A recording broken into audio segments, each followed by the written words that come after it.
I want to go first up on the program tonight, however, to the boss of one of our big four banks. The chief executive of the National Australia Bank is cclyne. Now, cclyne last night gave a speech, the annual Lowy Lecture.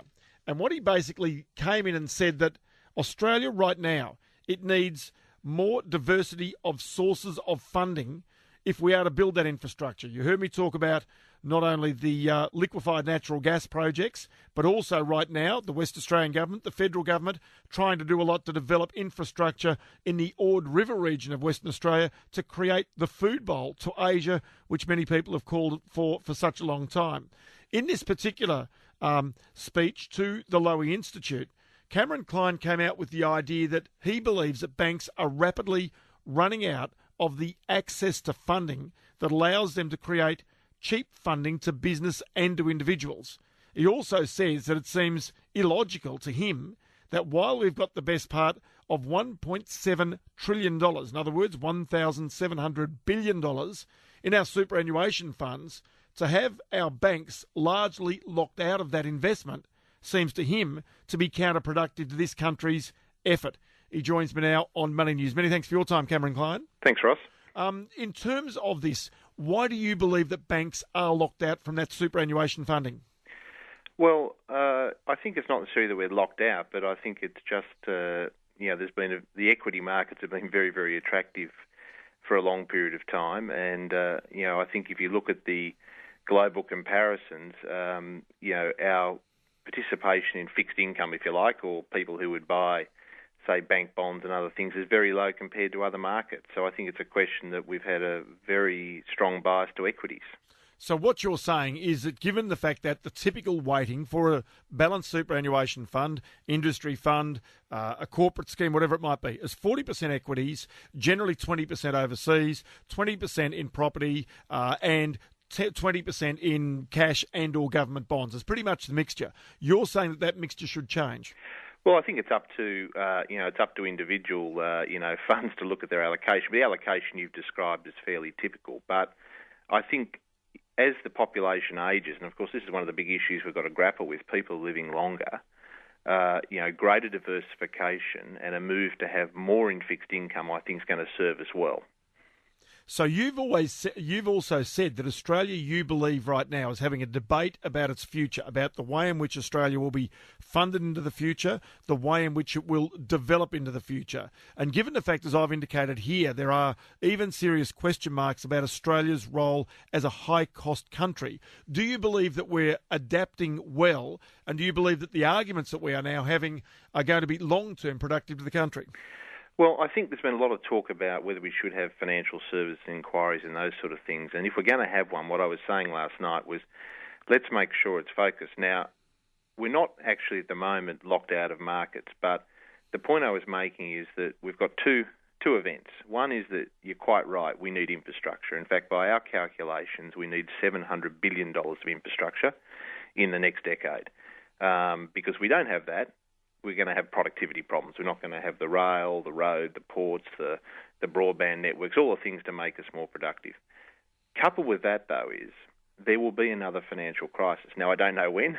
If I knew, obviously I'd tell you. But we've had 7 this century.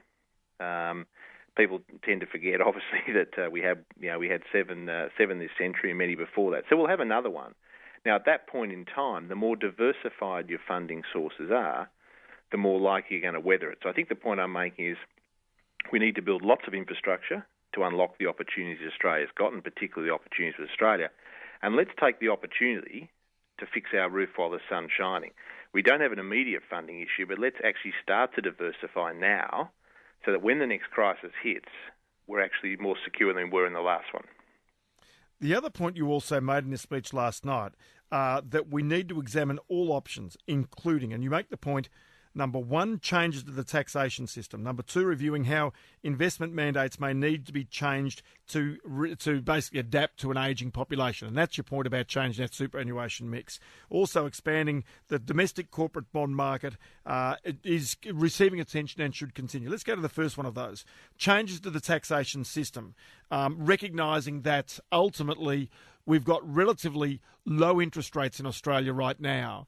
And yet it would seem to be that a lot of people are looking at that and saying it doesn't seem to be working. So therefore that would beg the question, do you need to provide other incentives to give the confidence for business to start investing and for consumers to start spending? Well, I think there's two separate issues there. Is that will lower interest rates stimulate confidence? And I think at the moment people are realising that low interest rates, in some cases, are a sign that the economy, is not performing as strongly as it should be, and therefore some of the interest cuts haven't been as stimulatory as they could have been.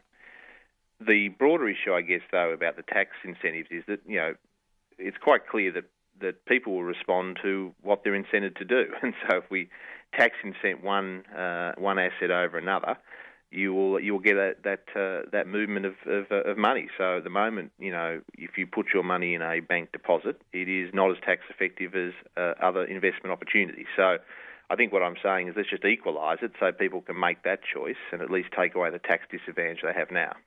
Do you think that Australia's tax system as it currently stands effectively hobbles productivity in this country? In other words, that because it is complex, because it is clearly cumbersome, and as you say, has been adapted over many years by various and all forms of government, that it ultimately becomes almost counterproductive to the community as a whole?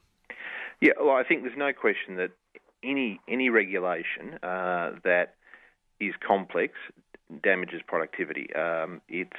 The tax system can do that impact. I think I get a lot of feedback from our business customers that just the complexity of dealing between states, the regulations that really are quite nonsensical in the modern age when things are done so much more in a digital way. Those sort of things, they all get in the way of productivity. The lack, if we not have an education system and a university system that's producing the sort of people for the jobs we need, all of that's in the way. So, yes, if the tax system is too complex, it absolutely gets in the way of productivity. Yeah, because the very beginning of your speech, where you mentioned Frank Lowy and you pointed out his life as an entrepreneur and said it is the effort of our entrepreneurs which has led to growth and jobs and higher tax receipts to be applied for education, health and other essential national initiatives. And the truth is what you've said is that those entrepreneurs have looked beyond the ruck and sensed the opportunity worth pursuing relentlessly. The real issue, of course, is you've got to give them the space to be able to create the wealth and also potentially make their mistakes as well.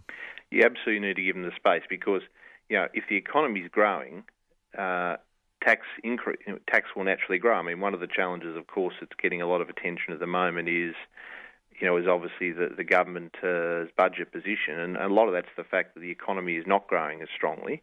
Now, let me be clear, it is certainly growing a lot better than just about every economy around the world, but it's not growing as strongly as it historically has, and therefore tax receipts are simply lower. But if you have an economy that's growing, you're going to get more tax, and if you get more tax, you're going to be able to build education, health, and those sort of infrastructure things we need. No, really important. Cameron Clyne, it's a really important debate that Cameron Clyne has asked for, and again, Australians should have. Give us a call, 131 873, and have your voice heard as well.